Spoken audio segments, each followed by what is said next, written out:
بیا موږ چې ورسېدو موږ ورته ویل موږ د خپلو خلکو ته ورپېږو زموږ خبره ورسره وکړو. بهرحال موږ په هغه یوم ور واوړېدو. بیا هلته چې موږ خلکو ته ورسېدو هلته یې بیا ناکه لګولی وه. نو هلته په هغې چیک پوسټ هم موږ ور واوړېدو.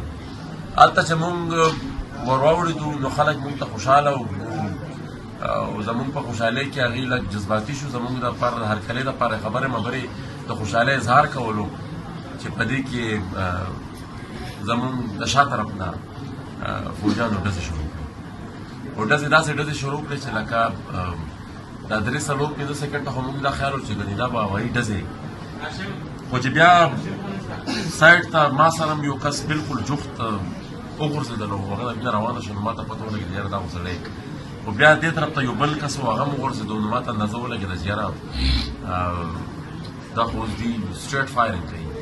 نو بیا زه په ځان نه شم پوهی چې هلته ګولۍ پرېشر وکړه څه کیسه وه. خو زه هم وغورځېدم زما د خپه وینې شوه. ملګرو راوچت کړم هغوی وایي چې دا زخمي شو. علي وزیر صاحب بیا داسې کار و چې هلته یو کس زخمي و. موږ خو خلکو راوچت کړو. هغه زخمي پسې چې دی بیا واپس ورغی نو هغه زخمي هم بیا وویشتو او د ده هم ګیر چاپېره د ده خپې په ګیر چاپېره یې فایرنګ شروع کړو او دې چې کوم دی ونیو. بعضې لاندې خلک لاندې خور ته کوز شوي وو. هغې باندې بره نه هم فایرنګ شوی و. چې کوم بره سی پي و هغې نه هم پرې فایرنګ شوی و. د روډ باندې چې کوم خلک وو کوم سپایان دغه فوجان ورانو هغې پرې فایرنګ کولو. خو هلته بیا نور هم ډېر خلک ډېر پکې شهیدان هم دي او ډېر پکې زخمیان هم دي. نو بیا خو ډر چې چا په سر وچتولو هغه نه دی.